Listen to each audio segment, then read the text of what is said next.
The sky over Earth shimmered in colors no human had ever seen.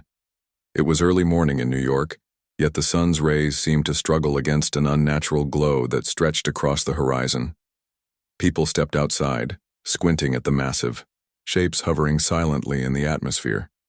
Ships, hundreds of them, shimmered like floating crystals, each as large as a city block. News helicopters scrambled overhead, but no footage could fully capture the sheer scale of the invasion. Social media erupted with panic, confusion, and awe. Scientists debated feverishly, but no one could explain how the ships remained stationary, defying every known law of physics. Governments around the world activated emergency protocols, and soon every nation received the same chilling broadcast. A figure appeared in the sky, tall, gleaming, and alien. Its form shifted as if made of liquid metal, yet it was solid enough to cast a shadow over Central Park. Its voice was calm, resonating in every language on Earth simultaneously. "People of Earth," it said, "we are the Galactic Council. Your planet's resources are of interest to us. You have two choices: surrender and submit peacefully, or face total destruction. You have 24 hours to comply." The world froze. Panic erupted like wildfire. News anchors stammered. Military forces scrambled jets and warships, but even the most advanced human weapons seemed almost trivial in the presence of the alien ships. In Washington, D.C., the UN convened an emergency meeting.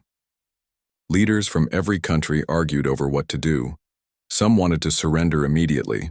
After all, who could fight a civilization that could hover above the planet effortlessly?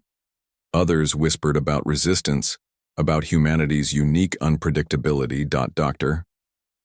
Ilara Singh, a leading strategist and scientist, sat quietly in the corner of the conference room listening. Her dark eyes were sharp, alive with thought. She had spent years studying patterns in human history and behavior, and something about the Council's broadcast struck her as mechanical, precise, rigid, predictable. "They assume fear will control us," she muttered to her assistant, a young analyst named Kai. "They don't understand us. They don't understand humans." Kai frowned. "What can we do? These are aliens with powers beyond anything we've imagined. If we defy them, Earth is finished." Dr. Singh shook her head. "Not if we play their game differently."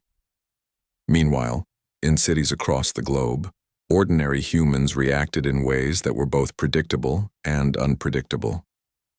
Children stared up at the sky, pointing and laughing at the glittering ships. Some teenagers posted videos of themselves pretending to bow to the invaders, adding funny captions and memes.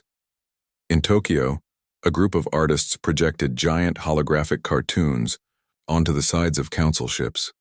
In Lagos, a street musician played drums so loudly it seemed to echo into orbit. The council had expected panic. They had never encountered a species that laughed in the face of their authority. Their crystalline forms hovered silently, observing, processing. Something about the human response was confusing. On Earth, not all humans were so playful. Governments raced to understand the Council's technology. Military scientists attempted to scan the ships, but the alien shields resisted every probe. Satellites malfunctioned as if the Council's presence itself disrupted electronics. Yet, Dr. Singh saw opportunity. "Notice their communications," she said to Kai. "They are organized in a pattern, like a code. They believe they are untouchable, but they make assumptions. Every species they encounter reacts predictably. Humans do not." Kai leaned closer to the screen. "You think we can exploit that? Against beings that can destroy a planet?" Dr. Singh smiled faintly. "Not with weapons, with thought." By midday, the world had settled into a tense rhythm. People worked, argued, laughed, and cried, all under the watchful eyes of the council ships. The aliens had not landed.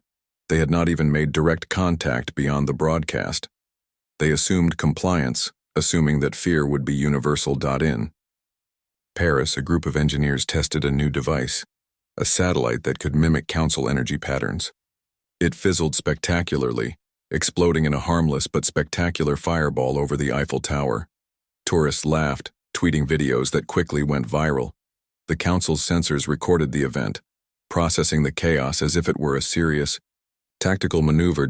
At the UN, Dr. Singh presented her team's findings. Charts, graphs, and simulations filled the room. Their decision-making is based on logic, she explained. Every action we take is expected to follow a rational path. That's their weakness. Humans are not always rational. Sometimes we act on intuition, on humor, on creativity. That unpredictability is a weapon. The room fell silent. Some leaders were skeptical, others frightened. And if we fail? One diplomat asked. Dr. Singh met his gaze evenly. Then we fail. But if we follow predictable paths, we are already defeated. As night fell, the sky over Earth sparkled with alien light. Ships hovered, silently, monitoring human activity. But humans did not stay silent. In New York, people organized a giant rooftop concert. In London, citizens formed human chains and danced under the glow of the alien ships. Everywhere, humans showed the council that fear was not the only response. Vrylox, the crystalline representative, observed these displays. It processed the laughter, the chaos, the music, the lights. It transmitted data back to the council fleet. Confusion rippled through the alien ranks. No other species had ever reacted with amusement. Back in the UN bunker, Dr. Singh smiled at Kai. Watch closely, she said. They think they are studying us, but we are studying them too. Their rules are their weakness. They cannot anticipate what humans will do. Kai swallowed nervously. So, what's the plan? Dr. Singh's eyes gleamed. First, we survive. Then, we make them learn that Earth is not a planet to be commanded. Over the next few hours, humanity's laughter, creativity, and defiance grew louder. Social media buzzed with videos, memes, and jokes about the council's demand. The aliens, despite their advanced intellect, could not fully process the absurdity of humans making art, music, and jokes while their very survival hung in the balance. In a small lab in Bangalore, a young scientist hacked into one of the council's observation drones. Instead of sending a threatening message, he projected a simple human cartoon, an exaggerated figure bowing comically to the alien fleet. The drone transmitted the image to every council ship. Vrylox's crystalline form pulsed in confusion. No threat, no compliance. Only laughter. Dr. Singh observed quietly from a distance. Humanity had not yet made a move to fight or surrender. They had done something far more powerful. They had reminded the universe that humans were unpredictable, creative, and alive. As midnight approached, the council transmitted one final message for the day. 24 hours remain. Compliance is mandatory. But humans did not cower. They laughed. They danced. They sang. Somewhere, a child pointed to the sky and shouted, "We're not afraid of you." And for the first time, somewhere in the council fleet, a ripple of uncertainty passed through beings who had never known it before. Humanity was awake. Humanity was alive. Humanity was laughing. The next morning, Earth woke to a world transformed. The alien fleet still hung in the sky, silent but watchful. Yet humanity had already begun its strange, defiant response. News anchors called it chaos, but scientists like Dr. Alara Singh called it opportunity. Humanity was testing the council, and the council had no idea what to do. In New York City, thousands gathered in Central Park, not to protest, not to hide, but to perform a global welcome party for the invaders. Giant holographic banners floated above the crowd, projecting messages like, "Earth says hello, but please keep your hands off our chocolate," and "We surrender," in jokes only. Children laughed as drones dropped confetti onto the lawns. Music blared from every corner, combining instruments from every continent into a chaotic, joyful symphony. Above them, the council ships adjusted their positions. Vrylox hovered at the center of the fleet, observing carefully. Its crystalline form refracted sunlight in dazzling patterns, but beneath the beauty, a strange sense of confusion rippled through the council ranks. No other species had ever responded with laughter. The Council's logic circuit struggled to process the data. Back in the UN bunker, Dr. Singh and Kai monitored the reactions. "They're confused," she said. "They expected fear. But humans are impossible to predict." Kai frowned. "Impossible or reckless?" "Both," Dr. Singh said with a small smile. "But it works to our advantage. The more unpredictable we are, the more they miscalculate. Every species before us would have begged for mercy. We laugh, we create, we experiment." Meanwhile, across the globe, other cities had their own ideas. In Tokyo, street artists used the alien presence as inspiration for massive murals projected onto skyscrapers. Some showed the Council as gigantic, confused creatures trying to juggle Earth's animals. Others depicted humans shaking the hands of aliens, only to pull them into pranks, falling pies, confetti storms, and harmless shock, devices that delivered a tiny jolt of electricity. In Lagos, engineers worked together to modify old satellites. They sent streams of harmless holographic messages into orbit, causing light patterns and shapes that danced around the Council ships. One satellite even projected the image of a giant, grinning cat, a simple joke, but enough to capture the attention of Rylox.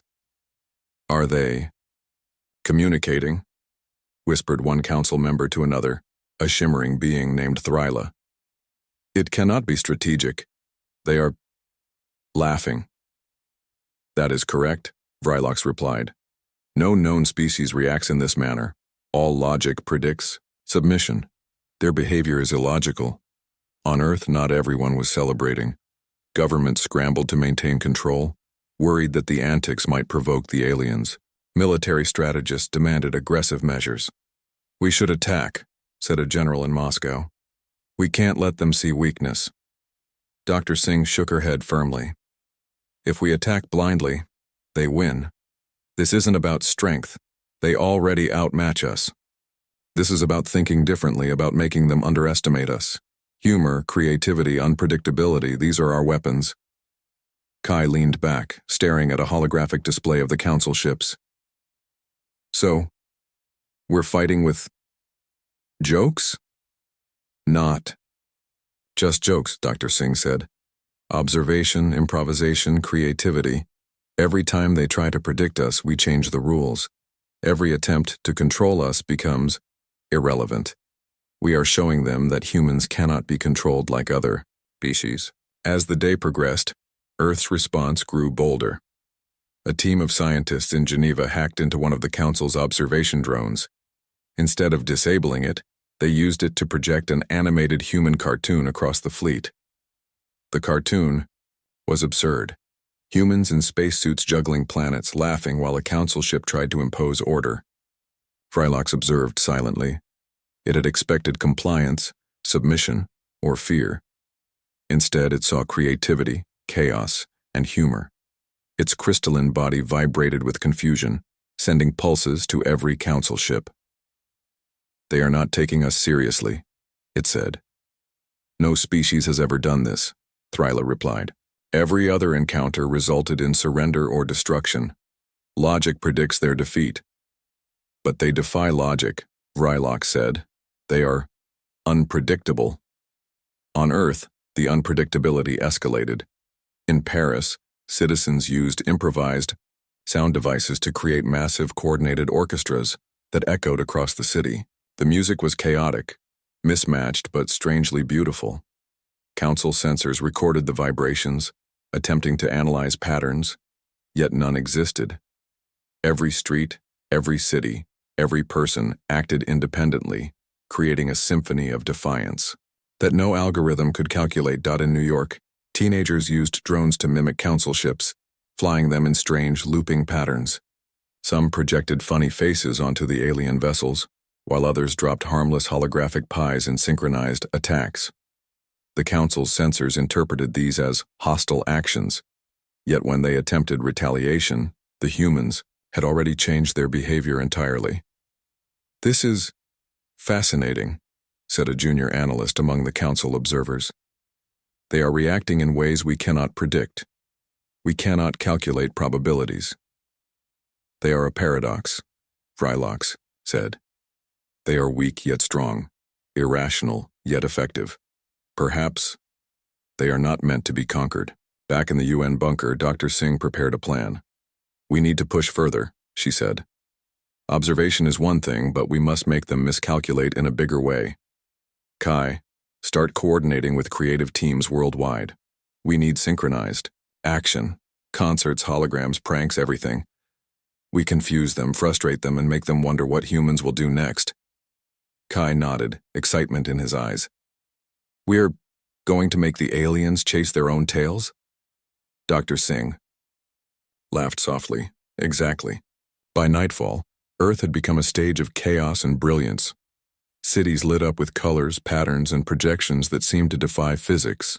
Music, laughter, and human energy filled the atmosphere, reaching the ears of every alien observer. In orbit, the council debated furiously. We cannot destroy them, said one council member. Every attempt to intimidate results in amusement.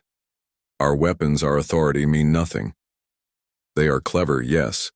But how can a species survive this long without submission? Another asked. They survive because they are unpredictable, Frylock said. They survive because fear does not govern them. They survive because they are human. On Earth, humans noticed the alien confusion but did not fully understand it. They only knew that their actions were working.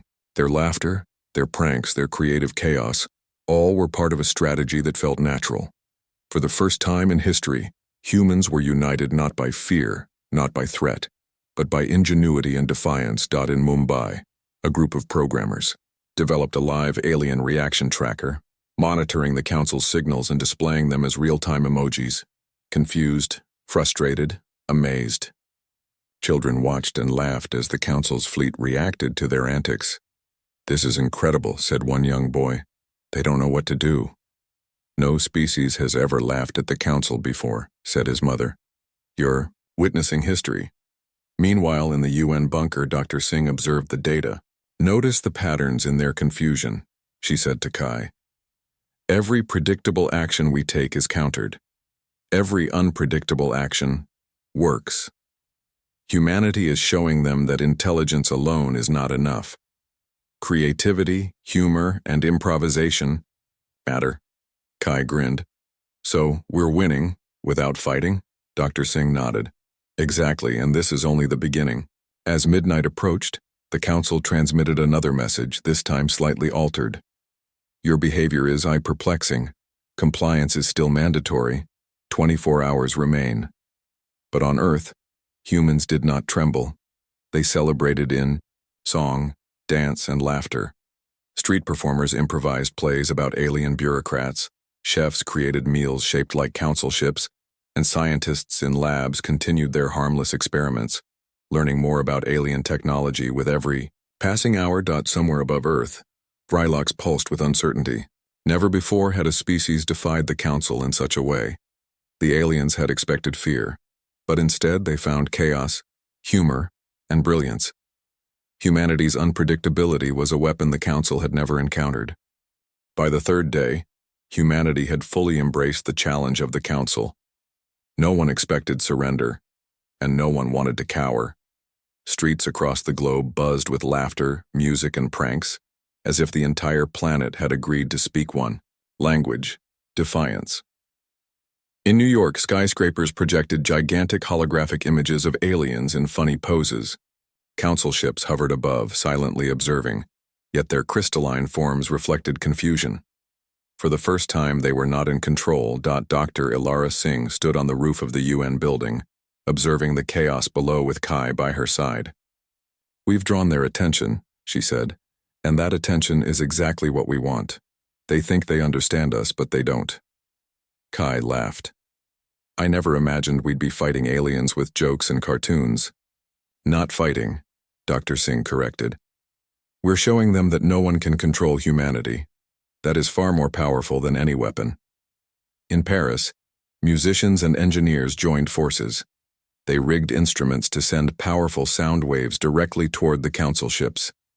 But instead of causing destruction, they created complex harmonies that vibrated in patterns the council had never calculated. Some waves bounced off alien shields, forming glowing ripples in the atmosphere. It was beautiful, chaotic, and mesmerizing. Council. Observers tried to understand. These vibrations, they serve no logical purpose, said Thryla. Yet they disrupt our sensors. They are not logical beings, Vrylox replied. Perhaps logic cannot measure them at all. Perhaps they survive because they are unpredictable. Meanwhile, in Moscow, a group of hackers worked on a bold plan. They had managed to intercept some of the Council's minor communications. Instead of decoding threats, they created playful messages. One read, "We hope you like pizza. We are sending one in your direction." Another broadcast images of humans doing exaggerated bowing gestures. The Council, receiving these signals, paused. Their vast intelligence struggled to interpret humor. No species had ever sent messages intended to confuse through amusement rather than fear. Vrylox's crystalline body pulsed rapidly, an almost frantic display. "Why are they doing this?" one young analyst asked. "They are human," Vrylox replied. "It is what they do. They survive by creating, by laughing, by defying expectation." On Earth, the defiance escalated further. In Tokyo, engineers created drones designed to mimic Council ships, but they behaved unpredictably. Some spun in circles, others projected bright light patterns, and a few even chased the Council ships in mock aggression. People cheered as alien sensors struggled to process the chaotic behavior. In London, scientists and artists collaborated to build holographic displays showing humans performing impossible stunts, jumping from building to building, balancing on tightropes and juggling glowing objects in synchronized patterns. The Council recorded it all, attempting to analyze and categorize the actions, but no pattern existed. Humans thrived on chaos. Back in the UN bunker, Dr. Singh reviewed real-time data. "They can't predict us," she said. "Every action we take is unique. We have turned our unpredictability into a weapon." Kai leaned forward, eyes wide. "Do you really think this is working?" Dr. Singh smiled. "Watch." In New Delhi, a team of scientists had a bolder idea. They built a massive holographic mirror that reflected the Council ships in a distorted, humorous way. Ships appeared to wobble and spin in the air, as if laughing along with the humans. Council analysts were baffled. Vrylox pulsed with an intensity that seemed almost frantic. "No species has ever made us appear ridiculous," it said. "This is impossible." "They are human," Thryla said again, with a hint of admiration. "Ridiculous is part of their survival." As chaos spread, humans began experimenting with improvisation in other ways. In Lagos, street performers combined music, dance, and holographic projections to mimic Council ships in a comical parade. Children and adults ran along rooftops and streets performing synchronized antics that were beautiful, chaotic, and entirely unpredictable. The Council tried to respond, deploying observation drones, but humans simply adapted to every move. It was not aggression that humans used, it was creativity. Every step was a calculated unpredictability. Every display, a demonstration of humanity's unique intelligence. Back in the UN bunker, Dr. Singh coordinated global actions. "Kai, start the next phase," she instructed. "We need to show them that humans can learn quickly. They think they are superior because they are faster, stronger, and more intelligent. But intelligence alone is not enough. Humans adapt in ways no algorithm can predict." Kai nodded, already sending instructions to creative teams worldwide.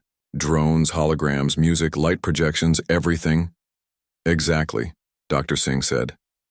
"We are about to redefine their understanding of what a species can be." In New York, humans launched the first Phase 2 operation.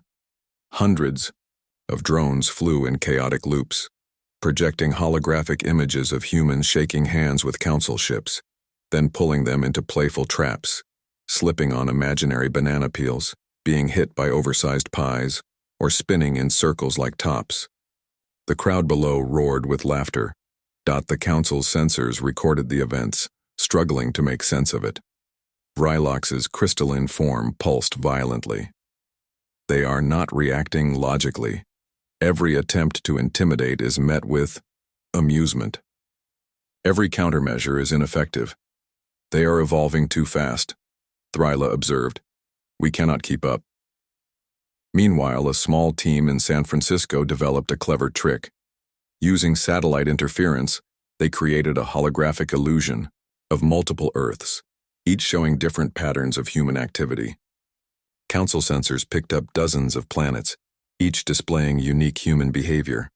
The aliens attempted to focus their attention, only to find their calculations rendered useless. Dr. Singh watched from the UN bunker. They think they see one Earth, she said, but humans are everywhere doing everything unpredictably. They cannot measure us, they cannot control us. That is our strength. Kai laughed. It's like we're ghosts in their systems. Better, Dr. Singh replied. We are alive, and we are laughing. The council, desperate to maintain control, tried another approach. They transmitted a formal message. Humanity. Your antics are noted. Compliance remains mandatory. Submit immediately or your planet will face consequences. Humans responded with laughter. Broadcasts across the globe coordinated massive light shows, projections, and musical performances, mocking the ultimatum. In Paris, drones displayed giant holographic letters spelling, "We hear you, but we also laugh." In New York, a massive puppet of Vrylox danced across Central Park, waving comically. Vrylox pulsed. They do not fear us. They do not obey. They mock. They are dangerous, Thryla said quietly. Not in strength, but in unpredictability. Perhaps this is why they survived so long on their own planet. As night fell, Earth had transformed into a stage of chaos, creativity, and defiance. Every city was alive with music, light, and laughter.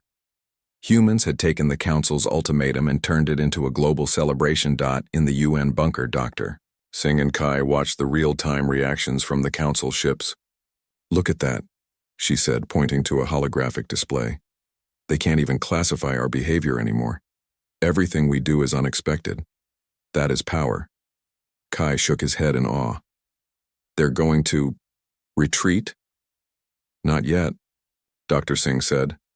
But they will hesitate. And hesitation is all we need. Humans are not just surviving. We're rewriting the rules. Every species they've conquered has followed logic. Every species they've dominated has obeyed fear. We do neither. Above the Earth, Vrylox pulsed one final time that night. Its crystalline form shimmered in many colors, reflecting the brilliance below. The Council ships maintained their positions, yet an uncertainty had settled in. Never before had a species used humor, creativity, and unpredictability as a form of resistance. They are remarkable, Vrylox said quietly. Perhaps they are not to be defeated in the way we imagined. And somewhere below, on a crowded rooftop in Mumbai, a child pointed at the sky and shouted, "We're just getting started." Humanity had taken the first step, not by force, not by fear, but by showing the universe a truth no alien could calculate. Humans were unpredictable, resilient and clever beyond measure, and the Council had only begun to understand what that meant. The Council had been observing humanity for days, and yet their understanding remained incomplete. No species had ever faced them like this. Humans did not bow, they did not beg, and they certainly did not cower. Instead, they laughed, adapted, and challenged the Council's assumptions at every turn. Vrylox pulsed with frustration. Its crystalline body reflected sunlight in dazzling patterns, yet inside, confusion reigned. We cannot predict them, it said to Thryla. Every action we anticipate is met with creativity. Every measure we deploy is ineffective. They are illogical, Thryla replied, her voice tinged with admiration. And yet, they survive. On Earth, humans continued to escalate. Their response. Dr. Ilara Singh had called a global meeting of scientists, engineers, and artists, coordinating a plan to fully demonstrate humanity's ingenuity. Every major city participated, Every continent contributed. Humanity's strength was not in weapons or force, it was in imagination and adaptability.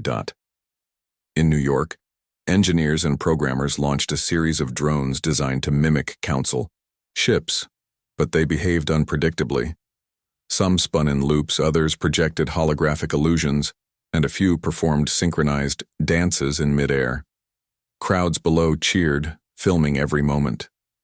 The council ships attempted to respond, adjusting shields and sensors, yet every action was anticipated by the humans' improvisation.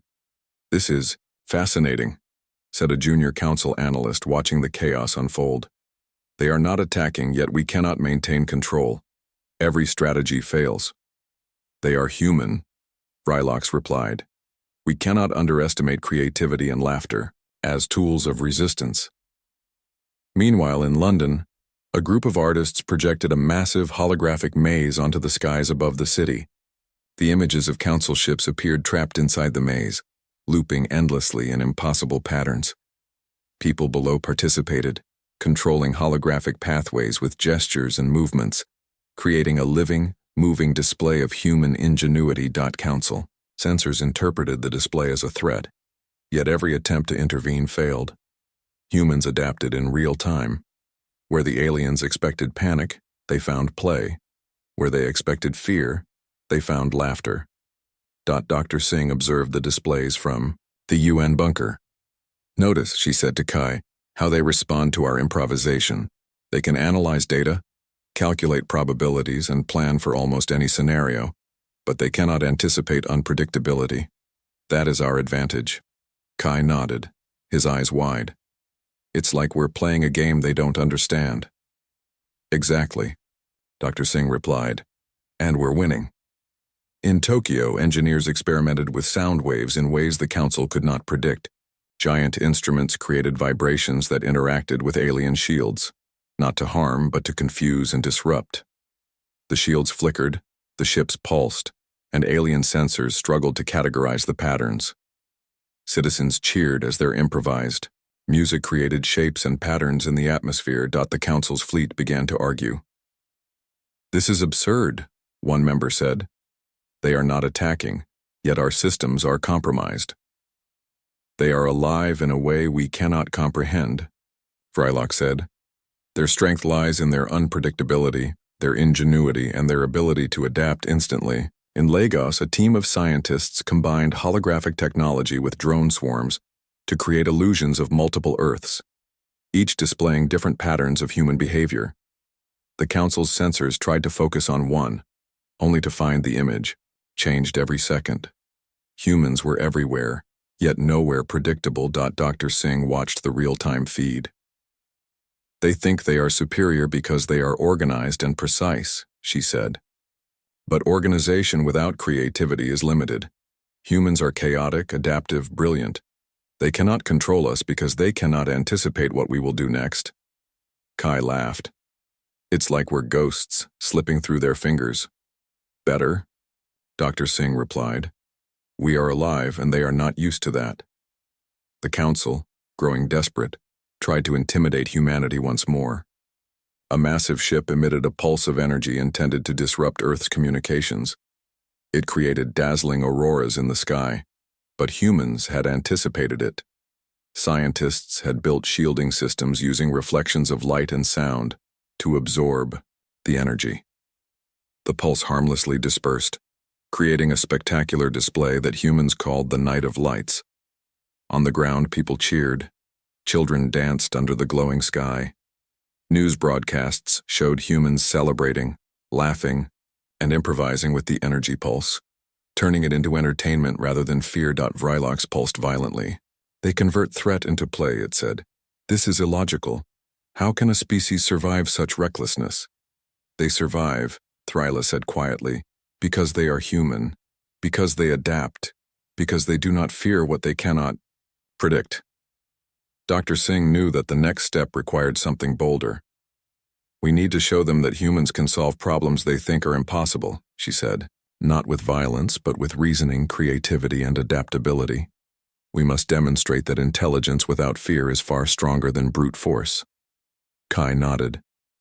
"And how do we do that?" Dr. Singh smiled. By solving a problem they think they created. In Geneva, scientists had discovered a flaw in one of the Council's minor observation systems, a complex network controlling energy flow in a satellite cluster. It was impossible for humans to hack directly, or so the Council thought. Using purely human logic, improvisation, and unconventional tools, they rerouted the energy in a harmless but spectacular demonstration. A holographic display of the Council fleet appeared in midair, showing ships looping, spinning, and entangled in impossible patterns. The Council observed in shock. How? One member whispered. They are solving our systems without using our technology. They are using human reasoning, Vrylock said slowly. They are demonstrating intelligence, creativity, and unpredictability combined. Perhaps this is why no species has ever conquered them. Back on Earth, news spread rapidly. Humans began to understand that their improvisation and creativity were effective tools of survival. Schools, laboratories, and studios all participated in creating displays, experiments, and performances designed to confound the Council. Music, light, art, and technology merged into one unstoppable wave of ingenuity. In New York, a final demonstration took place. Drones, holograms, and instruments created a living map of the Council fleet in the sky. Each ship appeared tangled in patterns, looping endlessly as humans below controlled the visual chaos. The Council attempted to respond, but their calculations failed. Humans adapted instantly. Dr. Singh watched, a small smile on her face. They cannot control us. They cannot predict us. They do not understand us. Kai grinned. And they never will. As midnight approached, the Council transmitted another message, slightly altered from previous ones. Humanity, your intelligence and adaptability are remarkable. Compliance is still expected, but your behavior is unlike any species we have encountered. Humans did not respond with fear. They celebrated, improvising new displays of creativity and ingenuity.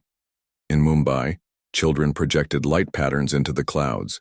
In São Paulo, street performers created enormous moving sculptures. In Sydney, scientists combined sound, light, and holograms into one massive performance that reached the sky. Everywhere, humans displayed adaptability, creativity, and resilience. Every attempt by the Council to intimidate or control was met with laughter, improvisation, and brilliance. Vrylock's pulsed one final time that night. They are extraordinary, it said. No species has ever resisted us in this way. They are not only clever but unpredictable, adaptive, and relentless. They are human, Thryla said quietly. Perhaps that is why they survive, despite all odds. And somewhere on Earth, Dr. Singh looked up at the sky and whispered, "We are just getting started." Humanity had taken the fight to a new level, not with weapons, not with fear, but with intelligence, creativity, and unpredictability. The Council had begun to realize that humans could not be controlled, underestimated, or predicted. And, for the first time in the galaxy's history, a species had challenged the Council, with laughter, ingenuity, and the power of the human mind.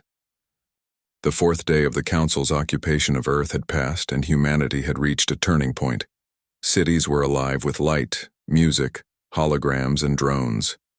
Every continent participated in a coordinated display of creativity that the Council could not calculate, predict, or control. Humans had turned defiance into an art form, and the Council, for the first time in history, was struggling. Dr. Alara Singh stood in the UN bunker, reviewing real-time data from every major city.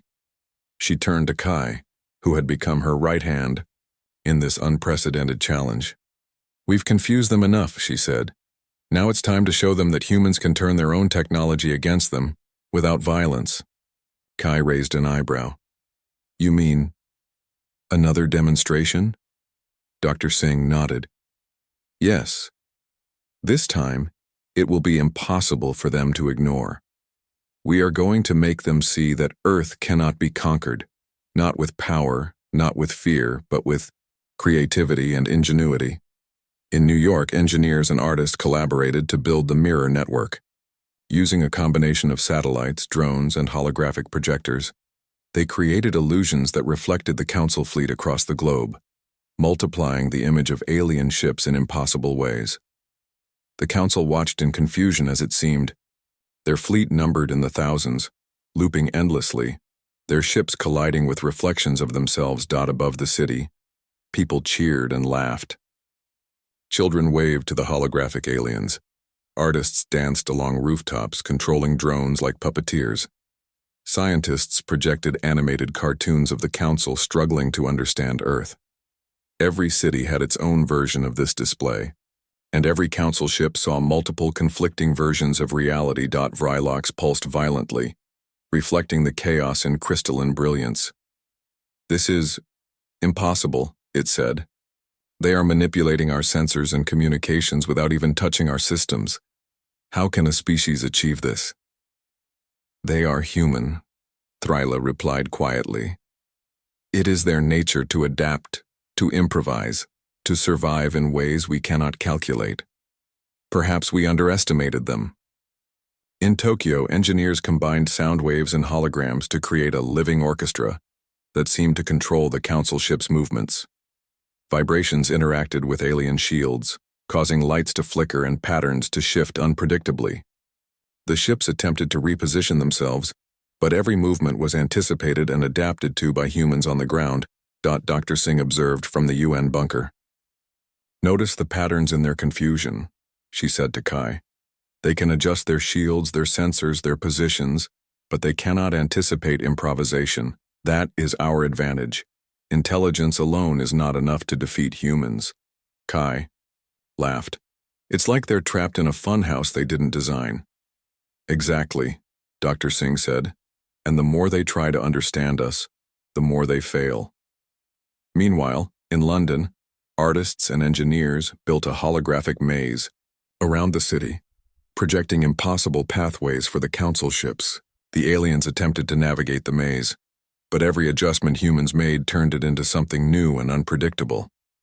Citizens on the streets interacted with the projections, moving objects and controlling pathways in real time. The Council fleet appeared to loop endlessly, trapped in a system that humans controlled without touching a single ship. "It is as if they are mocking us," Vrylox said, its voice tinged with frustration. "They are not afraid. They do not obey. They celebrate." "They are human," Thryla said softly. "Celebration is their strength. Adaptation is their strength. Unpredictability is their weapon." On Earth, humans continued to escalate. In Lagos, scientists developed a holographic duplication system, projecting multiple Earths with slightly different variations. Council sensors attempted to track each version, but every movement was different. Every signal was unique. They tried to focus on one target only to find it changed, moved, or disappeared. The Council could not calculate probabilities anymore. Every attempt at domination failed. Dr. Singh smiled. "We are everywhere, Kai, and yet nowhere. They cannot pin us down. That is our ultimate strength." Kai shook his head, astonished. "They will never understand us." "No," Dr. Singh said, "and that is exactly why we will win, without firing a single shot." The Council, growing desperate, attempted a direct message broadcast. Vrylox's voice echoed in every language, calm but firm. "Humans, your antics are noted. Compliance is required. You must surrender immediately." Across the globe, humans responded, not with fear, not with surrender, but with laughter. Broadcasts coordinated massive performances: music, dance, holographic projections, and drone parades. In Paris, a gigantic hologram of Vrylox slipped on a banana peel and tumbled through the sky. In New York, drones formed animated versions of Council ships spinning in impossible loops. The Council attempted to respond, but humans had anticipated their every move. Every reaction was met with an improvisation, turning threat into spectacle, intimidation into amusement. Vrylox pulsed violently. "They are extraordinary," it said. "No species has ever resisted us in this way. They are clever, adaptive, and unpredictable beyond measure." They are human, Thrila whispered. Perhaps that is why they survive, despite all odds. Dr. Singh prepared the final stage of humanity's demonstration. Teams around the world coordinated to create a massive network of holographic projections, drones, and sound waves. The entire planet became a living display of ingenuity. Every major city participated simultaneously, combining light, sound, and movement into one enormous performance. In São Paulo, holographic dancers interacted with drones in synchronized loops. In Sydney, scientists projected complex patterns across the clouds. In Mumbai, children used light sticks to control smaller projections of council ships. Every continent contributed, and the result was a spectacle that no algorithm, no logic, no weapon could control. This is it, Kai, Dr. Singh said, her eyes shining. We are showing them what humans can do when they refuse to be controlled. We are showing them that intelligence without fear is stronger than brute force. Kai nodded, barely able to contain his excitement. We're rewriting the rules of the galaxy. Above Earth, the Council's fleet struggled to comprehend the spectacle. Ships appeared to move in impossible patterns. Sensors failed to categorize. The chaos. Their attempts to intimidate, attack, or control were rendered useless. Every action taken by humans was unpredictable, every reaction perfectly improvised. Vrylox pulsed again. We have never encountered a species like this, it admitted. We cannot dominate them, we cannot predict them, we cannot conquer them. Thrila was silent for a moment, then said, Perhaps we should reconsider our approach. Perhaps this species is not meant to be conquered in the traditional sense. On the ground, humans celebrated. People laughed, danced, and performed across cities and continents. The message was clear. Earth would not bow. Earth would not surrender.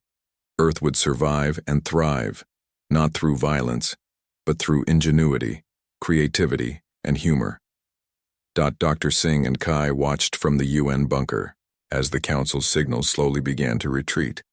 The massive ships that had hovered over the planet for days began to move away, scanning, analyzing, but unable to impose authority. They're leaving, Kai whispered, barely believing it. Dr. Singh nodded. Yes, they are leaving. But more importantly, they have learned something they never expected. Humans are not a species to control. We are clever, adaptable, and unpredictable. And above all, we survive. As the Council fleet disappeared beyond Earth's orbit, a global cheer erupted. People poured into streets, hugging, laughing, and celebrating. Children pointed to the sky and waved. Street performers danced. Scientists, artists, and engineers who had coordinated the defense together shared proud smiles. Humanity had faced annihilation and had turned it into a celebration of life, creativity, and intelligence. Vrylox, reflecting on the events from the safety of space, pulsed slowly. They are extraordinary. Perhaps they are not meant to be, defeated by logic or force. Perhaps humanity is a lesson the galaxy has yet to learn. Thryla's form shimmered softly. Indeed, we will remember this species. They are remarkable. On Earth, Dr. Singh stood on a rooftop in New York, looking up at the empty sky where the Council ships had been. She took a deep breath, smiling. We did it, she said softly.